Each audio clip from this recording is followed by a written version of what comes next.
भोपाल से प्रस्तुत हैं प्रादेशिक समाचार। नमस्कार, समाचारों के साथ मैं जितेंद्र रघुवंशी। पहले मुख्य समाचार।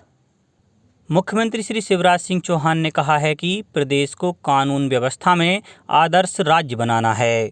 पुष्कर धरोहर समृद्धि योजना में अनूपपुर की 566 जल संरचनाएं होंगी पुनर्जीवित। और उच्च शिक्षा में विद्यार्थी सुविधा और अकादमिक गुणवत्ता पर फोकस, कहा उच्च शिक्षा मंत्री डॉक्टर मोहन यादव ने। अब समाचार विस्तार से। मुख्यमंत्री श्री शिवराज सिंह चौहान ने कहा है कि प्रदेश में किसी भी तरह के सांप्रदायिक तनाव व हिंसा को बर्दाश्त नहीं किया जाएगा। पुलिस अपने खुफिया तंत्र को सक्रिय व सुदृढ़ करते हुए शांति समितियों के माध्यम से जनसामान्य के निरंतर संपर्क में रहे। शांति समितियों की बैठक थाना तथा जिला स्तर के साथ साथ मोहल्ला स्तर पर भी आयोजित हो। प्रदेश में अन्य देशों से आए अवैध प्रवासियों की पहचान के लिए अभियान चलाया जाएगा। मुख्यमंत्री श्री चौहान ने होली सहित आगामी माहों में आने वाले त्योहारों के लिए विशेष सतर्कता बरतने और सोशल मीडिया पर नज़र रखने के निर्देश देते हुए कहा कि सोशल मीडिया पर आ रही भ्रामक जानकारियों का तत्काल खंडन किया जाए। मुख्यमंत्री श्री चौहान कल कानून व्यवस्था की स्थिति के संबंध में वरिष्ठ अधिकारियों के साथ निवास कार्यालय में बैठक ले रहे थे। बैठक में मुख्य सचिव श्री इकबाल सिंह बैंस, अपर मुख्य सचिव गृह डॉक्टर राजेश राजौरा, पुलिस महानिदेशक श्री सुधीर सक्सेना तथा अन्य वरिष्ठ अधिकारी उपस्थित थे। मुख्यमंत्री श्री चौहान ने कहा कि महिलाएं, बच्चे, दलित, गरीब सहित सभी स्वयं को सुरक्षित महसूस करें, ऐसी व्यवस्था आवश्यक है। कानून व्यवस्था बनाए रखना राज्य सरकार की सर्वोच्च प्राथमिकता है। प्रदेश में महिलाओं और बच्चों के विरुद्ध अपराधों में त्वरित कार्रवाई की गई है। प्रदेश को कानून व्यवस्था में आदर्श राज्य बनाना है। राज्यपाल श्री मंगूभाई पटेल ने प्रदेशवासियों को रंगों के पर्व होली पर हार्दिक बधाई एवं शुभकामनाएं दी हैं। श्री पटेल ने कहा कि उल्लास और उमंग के इस पर्व को हम सब मिलजुल कर प्रेम और भाईचारे से मनाएं। राज्यपाल श्री मंगूभाई पटेल ने शुभकामनाएं देते हुए कहा कि भारतीय लोक संस्कृति से जुड़े अनूठे पर्व होली से हमारी सामाजिक समरसता तथा राष्ट्रीय एकता की भावना सुदृढ़ होती है। उन्होंने लोगों से आग्रह किया कि वे इस पावन पर्व को आपसी सद्भाव के साथ मनाएं। कोई भी ऐसा कार्य नहीं करें जिससे दूसरों को कष्ट हो। अपने भाव, भावना और आचरण से पर्व की गौरवशाली परंपराओं को सशक्त करें। मुख्यमंत्री श्री शिवराज सिंह चौहान ने 31वीं राष्ट्रीय सीनियर कैनो स्प्रिंट चैंपियनशिप में मध्य प्रदेश का प्रतिनिधित्व करते हुए 7 स्वर्ण पदक अर्जित करने वाली सुश्री कावेरी ढीमर को 11 लाख रुपए का चेक प्रदान किया। मुख्यमंत्री श्री चौहान ने निवास कार्यालय स्थित सभागार में कावेरी को चेक प्रदान कर कहा कि खेलते जाओ, जीतते जाओ, राज्य सरकार हर कदम पर आपके साथ है। सरकार हर संभव सहयोग करेगी। राष्ट्रीय चैंपियनशिप में उत्कृष्ट प्रदर्शन करने वाली चैंपियन सुश्री कावेरी 24 से 27 मार्च 2022 तक थाईलैंड में आयोजित होने वाली एशियन चैंपियनशिप में सम्मिलित होंगी।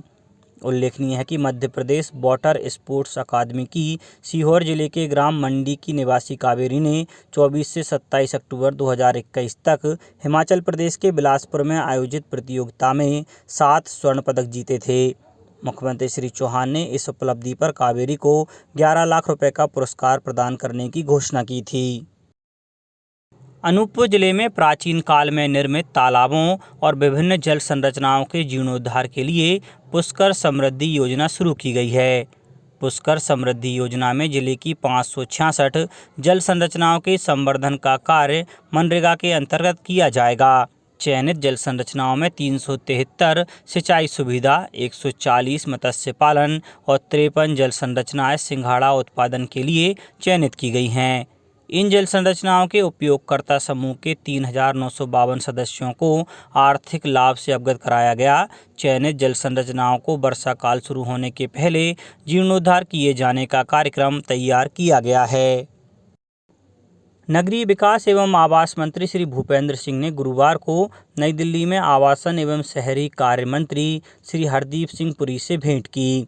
श्री सिंह ने प्रधानमंत्री आवास योजना की अवधि मार्च 2024 तक बढ़ाने का अनुरोध किया। श्री पुरी ने कहा कि मुख्यमंत्री श्री शिवराज सिंह चौहान के नेतृत्व में मध्य प्रदेश में शहरी विकास योजनाओं का बेहतर क्रियान्वयन हो रहा है।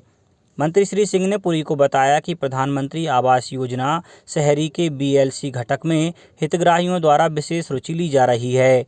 उन्होंने कहा कि फरवरी 2022 में 67,286 हितग्राहियों के प्रस्ताव केंद्र में स्वीकृति के लिए विचाराधीन हैं। मार्च माह में भी 40,000 हितग्राहियों ने BLC घटक में आवास के लिए आवेदन किया है, जिनके प्रस्ताव भी भारत सरकार को भेजे जा रहे हैं। श्री सिंह ने प्रस्तावों की स्वीकृतियों के लिए केंद्रीय मंत्री श्री पुरी से अनुरोध किया। श्री पुरी ने अधिकारियों को मध्य प्रदेश के लंबित प्रस्तावों को जल्द स्वीकृत करने के निर्देश दिए। चिकित्सा शिक्षा मंत्री श्री विश्वास कैलाश सारंग ने प्रदेशवासियों को होली की शुभकामनाएं देते हुए सभी से स्वदेशी होली मनाने की अपील की है। श्री सारंग ने कहा कि हमारे धर्म का यह ऐसा पर्व है जिसमें एकता और समरसता का भाव निहित है। होली में हम सभी एक रंग में रंगे जाते हैं, यही हमारे धर्म की सबसे बड़ी विशेषता है। मंत्री श्री सारंग ने कहा कि इस बार होली के पर्व पर फुटपाथ पर छोटी सी रेहड़ी लगाकर अपने परिवार का भरण पोषण करने वाले पथ विक्रेताओं से ही रंग और अन्य सामान खरीदें। श्री सारंग ने प्रधानमंत्री श्री नरेंद्र मोदी के वोकल फॉर लोकल के संदेश को दोहराते हुए कहा कि हम सभी स्वदेशी होली मनाएं। गौपालन एवं पशुधन संवर्धन बोर्ड की कार्य परिषद के अध्यक्ष स्वामी अखिलेश्वरानंद गिरी ने आगरमालवा जिले के सालरिया में स्थित कामधेनु गो अभ्यारण्य का निरीक्षण करने के साथ ही गतिविधियों की समीक्षा की। उन्होंने कहा कि इस अभ्यारण्य में गौपालन और संवर्धन के लिए प्राथमिक एवं आधारभूत सुविधाएं सहज सुलभ हैं। इनकी सहायता से युगानुकूल, समसामयिक और नवाचार से गौशालाओं को आत्मनिर्भर बनाने का मॉडल देश और विदेश में स्थापित करें। स्वामी अखिलेश्वरानंद ने कहा कि अभ्यारण्य में 1400 एकड़ भूमि, 3400 गौवंश, 24 गौवंश शेड, 85 घनमीटर के गोबर गैस प्लांट, बर्मी कंपोस्ट किट, नाडे पद्धति से खाद बनाने के टांके, गोनाइल, गौमूत्र अर्क, गोधन बटी निर्माण इकाइयां हैं। इतना ही नहीं, यहाँ प्रशासनिक, अनुसंधान, उत्पादन एवं विपणन, कृषक प्रशिक्षण भवन, विश्राम भवन, गौ सेवकों के लिए आवास आदि देश के गौ संरक्षण एवं सेवा केंद्रों के लिए अनुकरणीय और प्रेरणाप्रद हैं। सेवा गतिविधियों के आधार पर सर्वत्र संदेश दे कि गौवंश कभी भी अनार्थिक और अनुपयोगी नहीं होता। उच्च शिक्षा मंत्री डॉक्टर मोहन यादव ने कहा है कि राष्ट्रीय शिक्षा नीति के क्रियान्वयन के बाद मध्य प्रदेश में उच्च शिक्षा में वर्चुअल माध्यम के प्रभावी उपयोग और अकादमिक गुणवत्ता पर फोकस किया जाएगा। शासकीय महाविद्यालयों में 200 स्मार्ट क्लासरूम और 10 संभागों में डिजिटल स्टूडियो की स्थापना की जाएगी। Online learning management system launch किया जाएगा। विद्यार्थियों की शिकायत को हल करने के लिए ऑनलाइन प्लेटफॉर्म की शुरुआत की जाएगी। सभी महाविद्यालयों में आर्ट्स, कॉमर्स और साइंस तीनों विषयों की पढ़ाई की व्यवस्था होगी। इस वर्ष 1500 से अधिक सहायक प्राध्यापकों, क्रीड़ा अधिकारियों और लाइब्रेरियन की भर्ती की जाएगी। विद्यार्थियों के लिए 6000 ई-मॉड्यूल्स का निर्माण होगा और अधिकतम विद्यार्थियों को प्लेसमेंट मिले, इस पर प्राथमिकता से कार्य किया जाएगा। प्रदेश में डिजिटल यूनिवर्सिटी, स्किल यूनिवर्सिटी खोलने के लिए कंसेप्ट नोट बनाया जा रहा है। डिजिटल यूनिवर्सिटी की स्थापना के लिए एक टीम IIT केरल का जल्द ही दौरा करेगी। उच्च शिक्षा मंत्री डॉक्टर यादव ने कहा कि राष्ट्रीय शिक्षा नीति के अंतर्गत परंपरागत उच्च शिक्षा को अधिक रोजगार मूलक और कौशलयुक्त बनाने का प्रयास किया गया है। वैकल्पिक और वोकेशनल विषयों को प्रारंभ किया गया है। बड़ी संख्या में विद्यार्थियों ने जैविक खेती, पर्सनालिटी डेवलपमेंट जैसे विषयों को चुना है। विश्वविद्यालय स्तर पर प्रारंभ किए गए कृषि पाठ्यक्रमों को विद्यार्थियों ने सराहा है। प्रदेश के 150 शासकीय महाविद्यालय का गुणवत्ता अध्ययन केंद्र के रूप में उन्नयन किया गया है।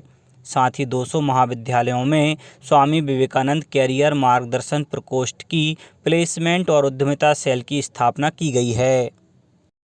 अंत में मुख्य समाचार एक बार फिर।